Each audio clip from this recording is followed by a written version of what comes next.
우리에게 주시는 하나님 말씀은 마태복음 8장 23절에서 34절 말씀까지입니다. 마태복음 8장 28절에서 34절 말씀. 또 예수께서 건너편 가다라 지방에 가심에 귀신 들린 자 둘이 무덤 사이에서 나와 예수를 만나니 그들은 몹시 사나워 아무도 그 길로 지나갈 수 없을 지경이더라.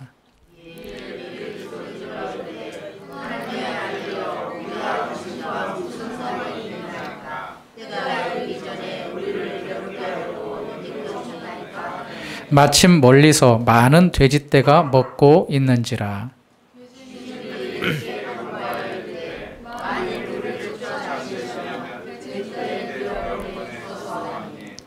그들에게 가라 하시니 귀신들이 나와서 돼지에게로 들어가는지라.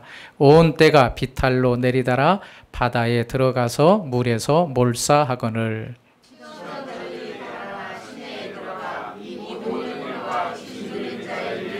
같이 읽습니다. 온 시내가 예수를 만나려고 나가서 보고 그 지방에서 떠나기를 간구하더라. 아멘.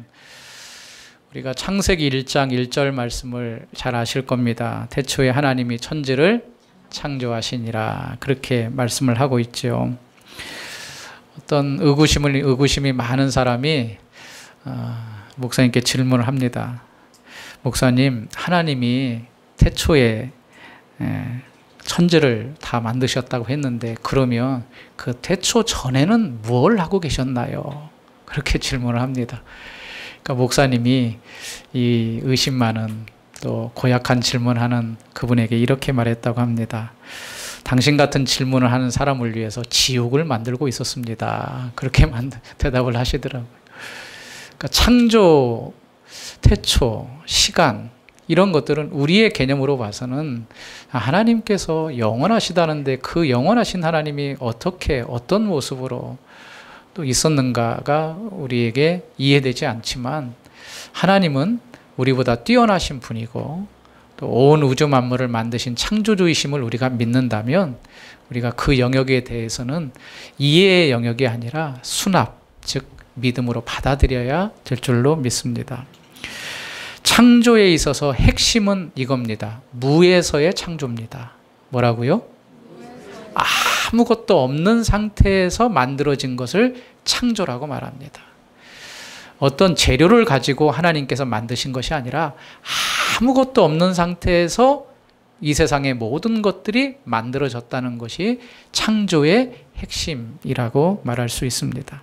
그래서 창조의 세 가지를 알아야 되는데, 첫 번째로는 누가 창조했는가를 알아야 되고, 어떤 수단으로 그러면 창조했는가를 알아야 되고, 마지막으로 창조된 것들의 의미가 무엇인가를 알아야 됩니다. 여러분, 우리는 하나님을 믿고 있기 때문에 창조를 누가 했는가를 잘 알고 있습니다. 창조를 누가 하셨죠? 하나님이 하셨습니다.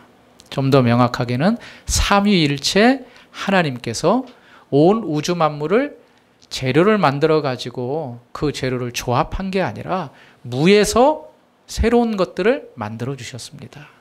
그럼 두 번째로 어떻게 만드셨는가로 했을 때 성경에서는 하나님께서 말씀으로 만드셨다, 그렇게 말씀하고 계시죠.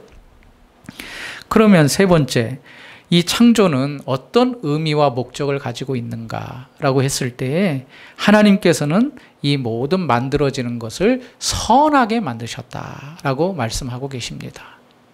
선한 목적으로. 그래서 하나님께서 이 모든 만물들을 만들고 마지막 그 하루를 지날 때마다 보시기에 심히 좋았더라. 좋았더라 말씀하시면서 이제 인간을 만든 다음에는 심히 좋았다. 여기에 좋았다라는 말은 좋다라는 의미이기도 하지만 선하다, 그런 의미가 포함되어 있습니다. 고대 근동 신화에서 우주의 탄생을 신들의 전쟁으로 말하고, 또 물질의 세계는 신들의 사체요, 역사는 신들의 전쟁터다, 그렇게 설명합니다. 그러나 성경은 모든 피조물은 선하신 유일하시고 무한하신 삼위일체 하나님께서 그분의 말씀으로 이 땅의 모든 것들을 좋게 만드셨다. 그래서 이 피조물들은 하나님을 기뻐해야 될 뿐만 아니라 하나님의 기쁨이 되고 하나님께 영광을 돌리는 존재로 서 있어야 된다라는 것이 성경의 가르침입니다. 그런데 여러분, 하나님이 보이는 것만 만들지 않았습니다. 보이지 않는 것도 만드셨습니다. 보이는 것들을 자연세계라고 한다면 보이지 않는 영역을 영적인 세계라고 할 수가 있습니다. 골로새서 1장 16절에 만물이 그에게서 창조되되 하늘과 땅에서 보이는 것들과 보이지 않는 것들과 혹은 왕권들과 주권자들이나 통치자들이나 권세들이나 만물이 다 그로 말미암고 그를 위하여 창조되었다. 보이는 것뿐만 아니라 보이지 않는 영역도 누가 만드셨다고요? 하나님이 만드셨다. 그렇게 말씀하고 있습니다. 그럼 보이지 않은 영역은 어떤 영역인가? 그 대표적으로 천사들을 만드셨습니다. 여러분, 참 천사가 있다. 뭐 어떤 분은 수호천사다. 그런 말도 하는데 천사는 우리를 보호해주는 어떤 존재라고 우리는 이해하죠. 맞습니다. 하나님께서 보이지 않는 천사를 만드셔서 이 영적인 세계에 운행하시고 그들을 일하게 만드셨습니다. 성경을 통하여서 보는 천사의 여러 가지 모습들이 있는데 이 천사는 우리와 같이 인격을 가지고 있는 존재입니다. 그래서 지성을 가지고 도덕성을 가지고 의지를 가지고 활동할 수 있는 존재입니다. 그러나 우리와 다른 게 있죠. 그들은 보이지 않습니다. 우리는 육체가 있지만 천사는 육체를 가지고 있지 않습니다. 때로는 하나님께서 이 육체의 모양을 힘입어서 사람에게 보내어져서 말하게 하셨는데 그것은 그 아주 특별한 경우이고 천사는 보이지 않는 그러한 피조물로 만드신 것입니다. 그리고 천사는 우리와 같이 결혼한 그런 존재가 아닙니다. 천사들은 결혼하지 않습니다. 하나님께서 얼마만큼 많은 천사를 만드셨는가? 성경의 표현에 의하면 천만 천사라는 표현을 쓸 정도로 많은 천사를 만드셨다. 이렇게 말씀하고 있습니다. 여러분, 천사의 이름 한두 명은 기억하실 것입니다. 가브리엘 천사도 있고 미가엘이라는 그런 천사도 있지요. 그런데 천사의 특징을 중에 중요한 특징 하나가 천사는 계급을 가지고 있다는 겁니다. 그래서 그룹이라는 이름, 그룹 들어보셨을 겁니다. 또 스랍, 이러한 이름들이 천사 중에서도 가장 높은 지위에 있는 천사, 그리고 그 다음에는 권세와 영광, 보좌와 주관자들, 그리고 천사장, 우리 지금 말했던 가브리엘과 미가엘 같은 그런 그룹들이 나뉘어져서 활동을 하고 있습니다. 지금도 천사의 존재가 있을 뿐만 아니라 이 천사들이 활동을 하고 있다는 거죠. 천사가 하는 주요한 일 두 가지가 있습니다. 첫 번째로는 하나님의 보좌 옆에서 하나님을 늘 찬송하는 역할을 하는 게 천사가 하는 일입니다. 사람에 대해서는, 특별히 하나님의 부름받은 성도에 대해서는 그 성도들을 보호하시고 또 지키시고 성도들에게 공급하시고 용기를 주시고 기도할 때 우리를 돕는 역할을 천사가 합니다. 우리는 보지 못하지만 이런 영적인 세계를 하나님이 만드셔서 천사들을 만드셔서 지금도 운행하시고 하나님의 일을 도우며 우리를 돕는 일을 하고 있는 것이죠.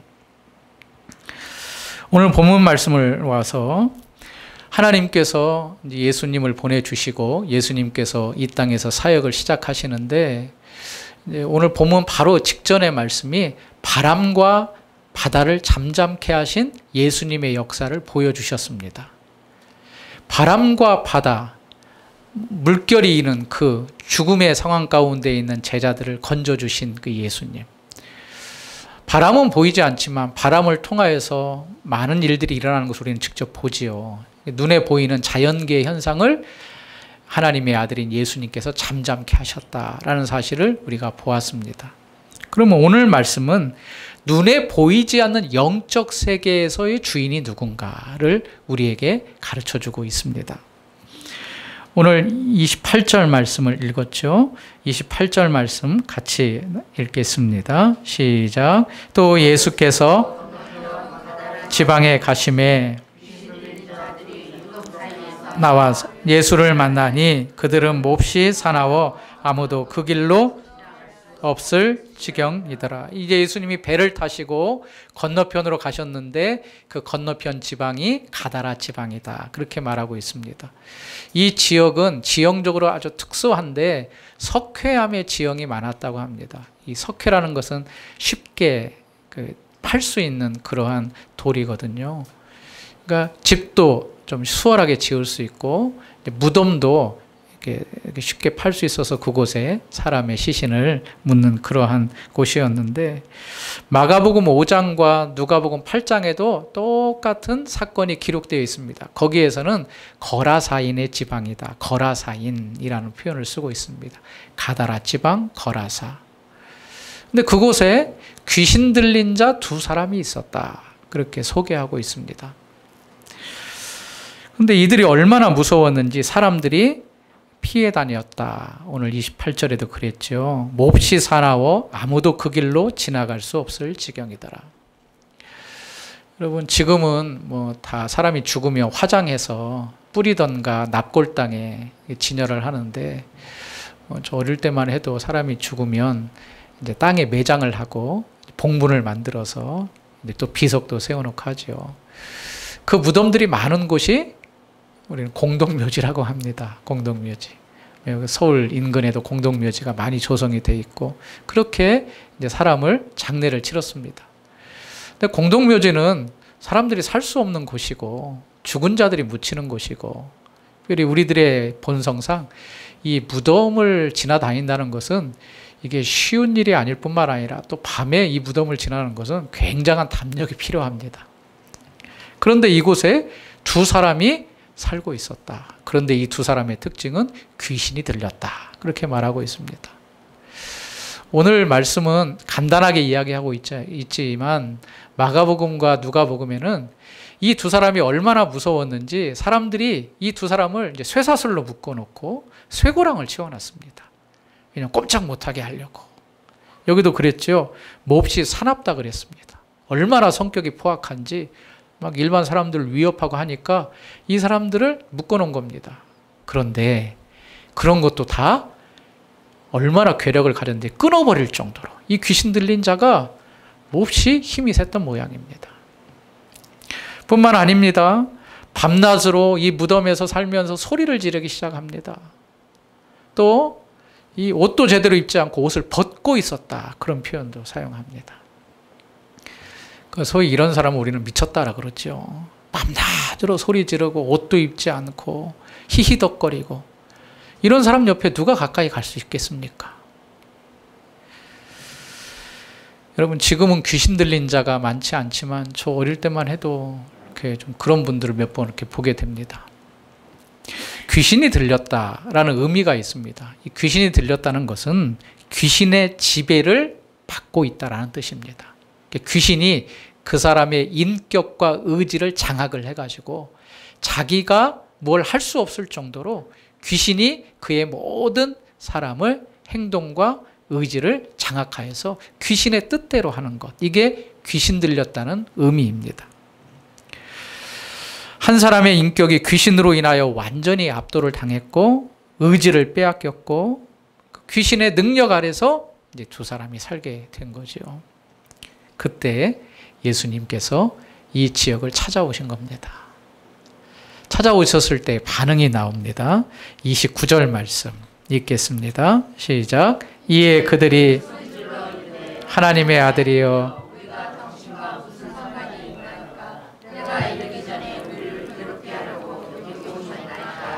소리를 질렀던 이 사람들이 또 예수님을 만나자 소리를 지릅니다. 하나님의 아들이여 왜 우리를 괴롭게 합니까?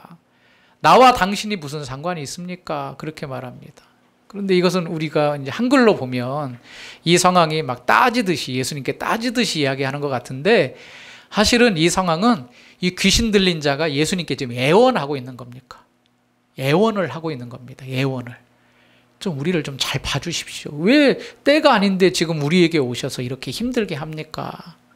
라고 말하면서 우리를 어느 때에 들어가게, 돼지 때에 좀 들어가게 해달라. 그렇게 말씀을 하니까 예수님이 그래, 그러면 돼지 떼로 들어가라 명령하시고 그 귀신들이 그 두 사람에게서 나와가지고 돼지 떼로 들어갔는데 이 돼지들이 갑자기 발광을 하면서 산비탈로 내려 들어가서 물에 빠져서 죽게 되는 아주 기묘하면서도 놀라운 일이 벌어지게 된 거죠. 2,000마리, 100마리, 200마리도 아니고 2,000마리가 한꺼번에 돼지들이 몰살하는 장면은 무섭기도 하고 놀랍기도 하는 장면이었을 것입니다. 마가복음과 누가복음에서는 이 귀신이 이름이 있었습니다. 이 귀신의 이름은 군대라는 이름을 가진 귀신이었습니다. 군대 하면 병사들이 많은 게 군대잖아요. 그러니까 수천 마리의 군대가 이 두 사람에게 들어간 겁니다. 그러니까 귀신들이 나와가지고 돼지떼에게 들어가니까 이 돼지들이 이 귀신에 사로잡혀서 몰살을 하게 되는 그러한 일들이 벌어지게 된 겁니다. 그리고 나서 이 두 사람은 온전케 되었고 예수님을 섬기게 되었고 뿐만 아니라 예수님의 복음을 전하는 복음 전도자의 사명을 감당하게 되었다라고 설명을 하고 있습니다. 여러분, 오늘 이 말씀을 통하여서 저는 한 3가지 정도로 우리에게 주시는 교훈을 한번 생각해 보려고 합니다. 첫 번째는 보이지 않는 영적 세계가 우리에게 늘 영향을 주고 있다는 사실을 우리에게 말씀해 줍니다. 여러분, 하나님이 보이는 세계뿐만 아니라 보이지 않는 세계를 만드셨다 그랬죠. 보이지 않는 세계에 존재들이 지금도 활동하고 있습니다. 그런데 그 보이지 않는 세계가 보이는 우리에게 늘 영향을 주고 있다라는 그런 말씀입니다. 그 사람은 이렇게 육체와 몸으로 그 몸과 이렇게 영혼으로 되어 있다고 말을 하잖아요. 그런데 이 둘의 관계가 딱 잘라서 구분되지 않습니다. 서로 밀접하게 연결이 되어 있습니다. 그러니까 영향을 받고 있다는 증거죠. 그러니까 잠언에 이런 말씀이 있는데 들어보셨을 겁니다. 잠언 17장 22절에 마음의 즐거움은 양약이라도 심령의 근심은 뼈를 마르게 한다. 그러니까 마음과 육신이 따로따로 있지 않다는 겁니다. 우리의 심령이 즐거우면 약이 되는데 우리의 심령이 공고하고 힘들면 걱정 근심이 많으면 뼈를 마르게 하는 육신에 영향을 주는, 그러니까 우리 마음과 몸이 절대로 따로 놀지 않는다. 서로 연결되어 있고 영향을 미친다라는 그런 말씀으로 이해할 수 있죠. 마찬가지입니다. 보이지 않는 세계가 우리에게 영향을 준다는 겁니다. 여러분, 하나님이 보입니까? 안 보입니까? 안 보여요. 그러나 하나님의 영향을 우리가 받습니까? 안 받습니까? 영적인 존재인 그 하나님이 우리에게 영향을 주고 우리가 영향을 받습니다. 그러면 선하신 하나님의 영향도 받는데 악한 존재인 마귀와 귀신의 영향도 우리가 받고 있다는 사실을 우리에게 깨닫게 해주는 말씀이라는 거죠. 31절을 보시면 귀신들이 예수께 간구하여 이르되 만일 우리를 쫓아내시려면 돼지떼에게 들여 보내주소서. 지금 이 귀신들은 사람에게 들어가 있는 상태죠. 사람에게 들어갔는데 예수님께 부탁하기를 만약에 우리를 쫓아내시려면 돼지에게로 가게 해달라. 이것은 우리가 서로 영적인 존재에 있어서 영향을 받고 있고 영향에서 벗어날 수 있다는 것을 우리에게 가르치고 있다는 겁니다. 내가 판단하고 내 의지를 가지고 행동하는 것 같지만 우리는 늘 영적인 세계에 영향을 받고 있습니다. 지난주에 아나니아와 삽비라 그 말씀을 들었잖아요. 아나니아와 삽비라가 자기가 가지고 있는 걸 팔아가지고 사도들 앞에 딱 내놨는데 사도들이 이게 전부냐라고 물었을 때 전부입니다. 근데 베드로가 책망하잖아요. 네가 성령을 속이고 성령을. 그런데 그 전에 내 마음에 뭐가 가득하다? 사단이 가득하다. 그러니까 우리의 마음이 늘 이런 영적인 존재에서 영향을 받고 있다는 것이 이런 사건을 통하여서도 증명이 되는 겁니다. 원래 하나님은 이 우주 만물뿐만 아니라 영적인 세계도 선하게 창조하셨습니다. 그 존재가 천사입니다. 그런데 이 천사 중 일부가 하나님을 대적했습니다. 그 존재가 우리는 사단이라고 알고 있습니다. 또 마귀라고 말하죠. 마귀, 사단. 원래는 선한 존재였는데 의지를 가지고 지적인 능력을 가지고 하나님을 섬겨야 될 이 존재 가운데 하나였던 선한 천사가 하나님을 대적하여서 반역하는 자리에 서게 된 겁니다. 그래서 우리는 사단 마귀를 반역자라고 말을 합니다. 이 존재가 자기의 수하들을 이끌고 하나님과 반역의 자리에서 하나님과 대적하는 자리로 서게 된 겁니다. 이게 사단이 하는 영적인 일입니다. 성경에 보니까 이 사단은 원래의 지위를 지키지 않았다. 그렇게 말씀을 하는 걸 보게 됩니다. 유다서 6장에 또 자기 지위를 지키지 아니하고 자기 처소를 떠난 천사들. 이 천사들이 누군가? 사단이라는 겁니다. 그럼 마귀는 누군가? 마귀는 죽은 사람의 영혼이 떠달아드는 게 마귀가 아니라 마귀는 이 사단과 함께 하나님을 반역한 천사들의 일부를 마귀라고 합니다. 그래서 사단은 이 마귀들의 왕이고 이 사단은 이 반역한 이 무리들과 함께 이 세상을 다스리면서 하나님과 대적하는 자리에서 지금도 영향력을 끼치고 있다라는 것을 우리에게 가르쳐주고 있습니다. 그래서 사도 바울은 에베소서 5장 12절에 이렇게 말하고 있죠. 우리의 씨름은 혈과 육을 상대하는 것이 아니고 통치자들과 권세들과 이 어두움의 세상 주관자들과 하늘에 있는 악의 영들을 상대함이라. 그럼 이렇게 정리할 수 있습니다. 우리가 이 세상을 살아가지만 보이지 않는 영적 세계의 영향을 받아서 우리는 그 영적 전쟁을 하고 있는 자라는 사실을 우리가 알아야 된다는 겁니다. 두 번째, 이 사단과 마귀들의 목표가 있습니다. 이들의 목표는 하나님을 대적하는 것을 원하고 또 하나는 하나님을 따르는 성도들을 믿음에서 떨어뜨리게 하는 역할을 합니다. 우리가 하나님을 잘 믿고 있는데 그 하나님을 믿고 있는 우리들을 영적인 자리에서 떨어뜨려서 믿음으로 살아가지 못하도록 이 사단과 귀신들이 우리를 미혹하고 넘어뜨리려 한다는 겁니다. 여러분, 오늘 본문의 말씀을 한번 돌아와서 이 귀신들은 일단 두 사람에게 들어갔죠. 군대 귀신이 들어가서 행한 일이 뭐냐면 정상적인 삶을 하지 못하도록 만듭니다. 일단 집을 떠났습니다. 그들이 있는 곳은 무덤입니다. 여러분 생각해 보십시오. 사람은 하루의 모든 일과를 마친 이후에 항상 돌아갈 곳이 있죠. 어디로 돌아가면 자기 집으로 돌아갑니다. 이곳에 안식과 평안함이 있습니다. 그런데 오히려 귀신 들린 이 사람은 안식과 평안함이 있는 집을 나와서 어디에 거주하냐면 자기 집을 무덤으로 삼습니다. 사실 무덤은 죽은 사람이 가야 되는 곳인데 살아있는 자가 무덤이 자기 집이 된다는 겁니다. 그거부터 이상하죠. 그리고 밤낮 소리를 지른다 그랬습니다. 뿐만 아니라 자기 몸도 자해했다 그렇게 말하고 있습니다. 자꾸 자기의 몸을 자해하면서 괴성을 지르면서 많은 사람이 지나가는 사람이 포악하게 행하면서 또 쇠사슬과 고랑으로 묶어놨지만 그것들을 깨뜨리면서 다른 사람을 위협하고 죽이려는 그런 모습으로 살아가고 있는 겁니다. 사람으로서 이러한 모습은 참으로 비참하고 누추한 거죠. 그래서 여기서 우리가 알 수 있는 것은 귀신의 목표는 정상적인 사람을 비정상으로 만드는 데 목표가 있는 것을 보게 됩니다. 극히 정상인 사람이 귀신이 들리면 이렇게 비정상이 된다는 겁니다. 사단의 목표가 뭡니까?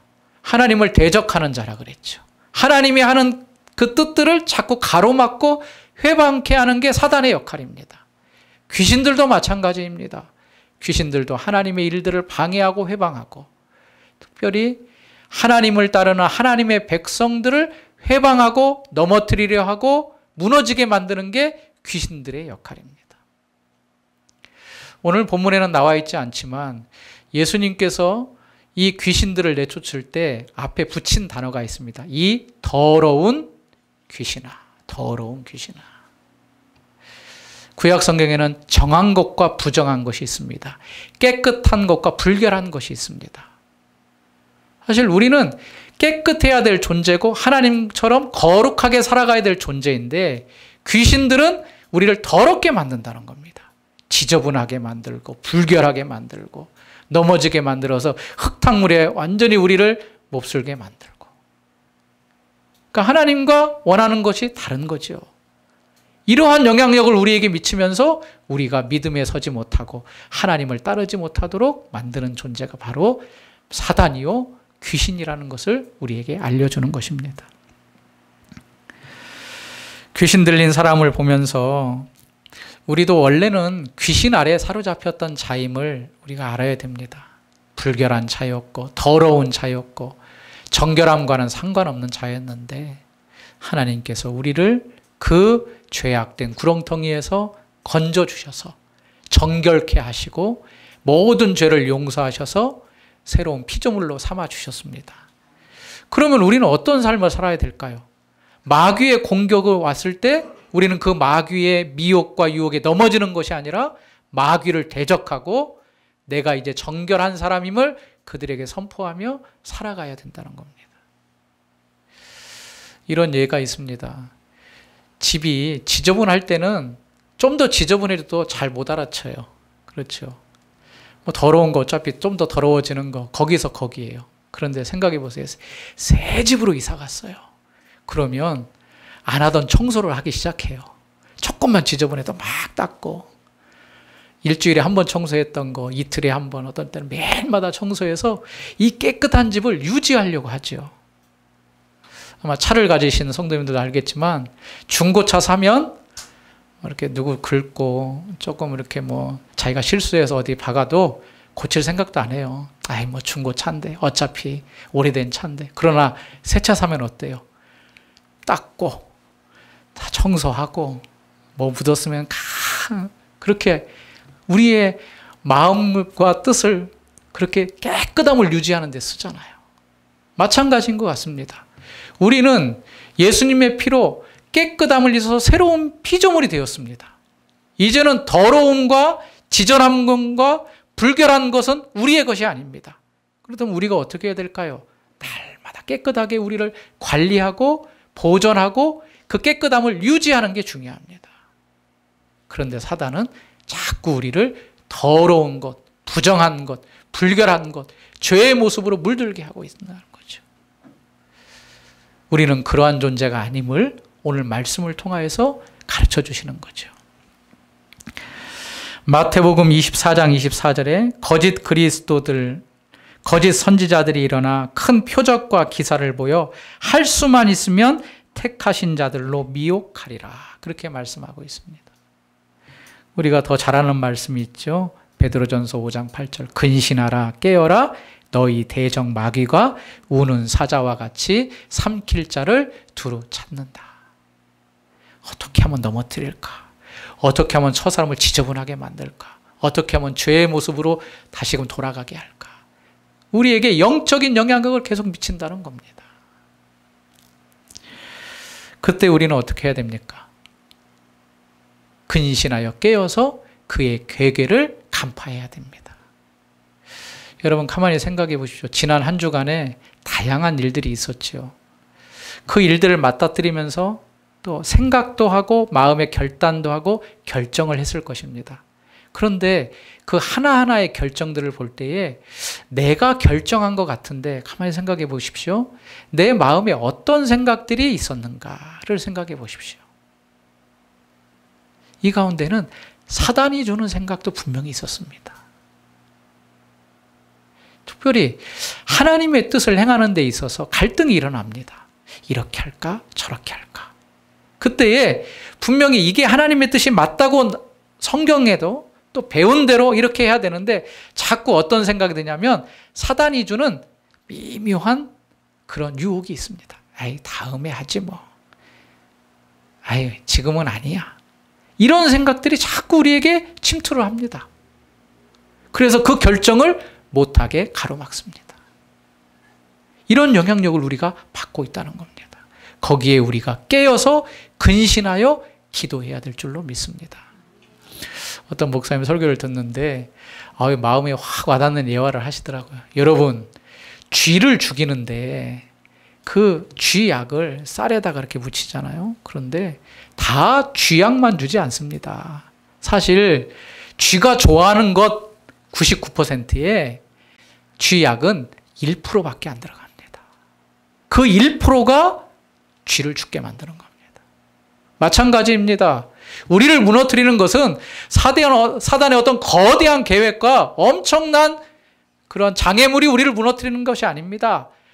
아주 미묘한 유혹들, 이쯤이야 하는 그런 것들에 우리가 영향을 받고 그것들이 우리를 믿음의 길에서 떨어지게 만든다는 겁니다.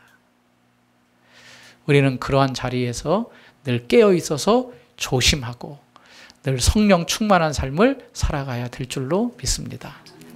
마지막 세 번째, 이러한 사단과 귀신의 유혹이 있을지라도 우리는 걱정하지 말라라고 말씀을 하십니다. 왜냐? 우리에게는 나의 구주가 되시고 우리의 왕이 되신 예수 그리스도가 계시기 때문이다. 우리의 안전함을 이야기해 주고 있습니다. 예수님이 배에서 내려서 그 땅을 밟으실 때 귀신 들린 자들이 있었죠. 그 귀신 들린 자의 첫 반응이 무엇이었습니까? 왜 우리를 괴롭게 합니까? 왜 우리와 예수님과 무슨 상관입니까? 그렇게 애원하며 간절하게 구했습니다.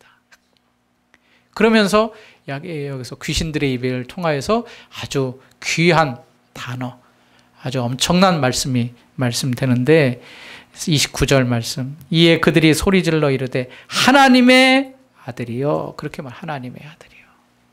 귀신들도 예수님을 보면서 누구신 줄 알았다는 겁니까? 이분이 하나님의 아들인 것을 이미 알았다는 겁니다. 여기 하나님의 아들이라는 뜻에는 더 깊은 의미가 있지만 분명한 것은 이분이 하나님이심을 알았다는 겁니다. 여러분, 바람과 바다를 잠잠케 하신 능력 있는 분이 왜 바람과 바다를 잠잠케 했습니까? 그분이 그것들을 만드셨기 때문에 능히 잠잠케 하실 수 있는 겁니다. 그러면 영적인 세계를 누가 만드셨습니까? 하나님이 만드셨습니다.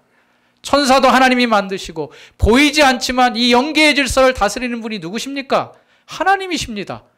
그렇다면 타락한 천사, 이 사단과 그의 무리들, 귀신들도 하나님의 명령 앞에는 꼼짝할 수 없다라는 사실을 우리에게 가르쳐 주는 거죠. 귀신 들린 자가 있더라도 우리는 담대할 이유가 있습니다. 물론 그들이 우리들보다 초능력적인 능력을 가질 수 있지요. 어떠한 일도 행할 수 있습니다. 욥을 경우를 보더라도. 그러나 하나님의 손 아래에서는 그가 어떤 일도 능력 있게 행할 수 없고 하나님처럼 될 수는 없습니다.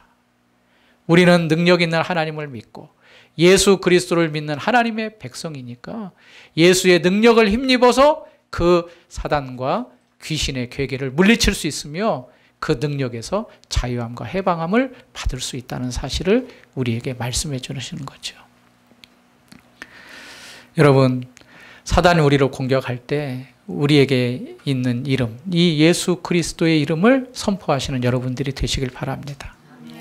나에게 이런 영적인 유혹과 미혹이 올지라도 그때 깨닫고 주 예수 그리스도의 이름으로 물리치고 하나님의 뜻을 이루어 드리는 귀한 성도님들이 되시기를 바랍니다. 요한일서에서 이렇게 기록합니다. 요한일서 3장 8절 죄를 짓는 자는 마귀에게 속하나니 마귀는 처음부터 범죄함이라. 하나님의 아들이 나타나신 것은 마귀의 일을 멸하려 하심이라. 마귀를 이길 수 있는 것은 하나님밖에 없습니다. 예수 그리스도의 이름밖에 없습니다. 여러분들이 이번 한 주간을 살아가시면서 나에게 오는 다양한 생각들, 여러 가지 환경들, 마귀의 유혹들, 혹 그것이 아주 교묘하게 올지라도 우리의 힘으로 이겨낼 그러한 능력보다 예수 그리스도의 이름으로 그의 생각과 그런 괴계를 물리치고 오직 하나님의 뜻 안에서 서시는 성도님들이 다 되시길 바랍니다. 예수님께서 또 말씀하셨습니다. 요한복음 16장 33절 세상에서 너희가 환난을 당하나 담대하라 내가 세상을 이기었노라. 우리는 예수 그리스도의 이름에 의지하여서 담대하게 이겨 나갈 수가 있습니다. 결론적으로 오늘 마지막 34절에서 이 시대의 상황을 이야기하는 것을 보게 됩니다. 34절 마지막 절 함께 읽겠습니다. 시작. 온 시내가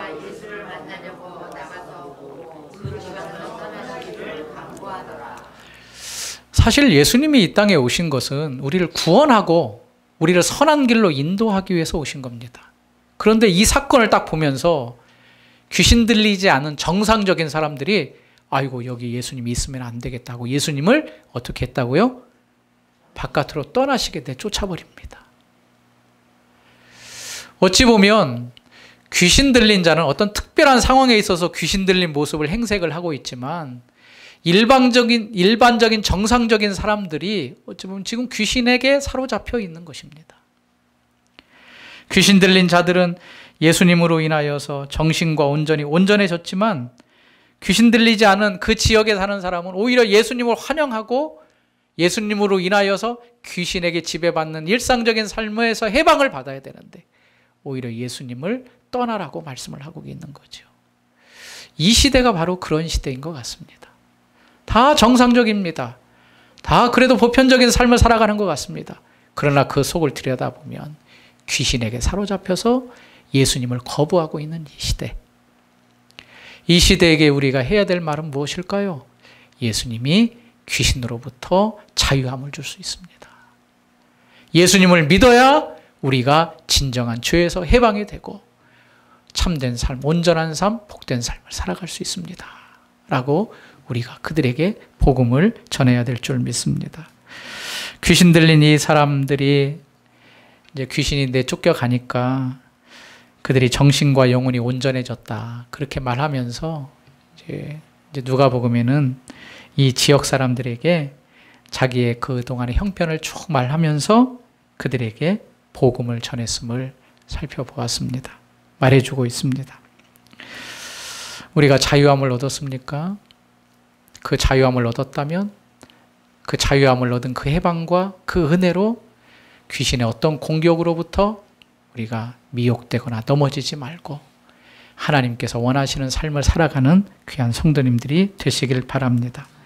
깨어있으며 성령 안에서 기도해야 될 것을 말씀하고 있고 또 이제 그 영적 세계의 신비를 맛보았으면 이 귀신에서 해방된 사람들과 같이 이 능력과 은혜를 많은 사람에게 전하는 우리 주안의 교회 성도님들이 다 되시기를 주님의 이름으로 축원합니다. 기도하겠습니다. 하나님 아버지, 오늘 저희에게 귀신 들린 두 사람을 통하여 우리가 이 세상 가운데서 영적인 그런 영향력 아래 유혹과 또 그들이 원하는 그 걸림돌과 넘어짐에 우리가 실수하며 또 유혹될 수 있다는 사실을 깨닫습니다. 바라기 원하옵기는 우리가 어떤 존재인지를 우리가 깨달았사오니 이제 마귀의 유혹과 이러한 걸림돌에 넘어지지 않게 하시고 예수 그리스도의 이름으로 그들의 세력과 그들의 영향력에서 자유함을 얻으며 하나님의 뜻을 이루어가는 하나님이 기뻐하시는 삶을 살아갈 수 있도록 인도해 주시옵소서. 예수님 이름으로 기도하옵나이다. 아멘.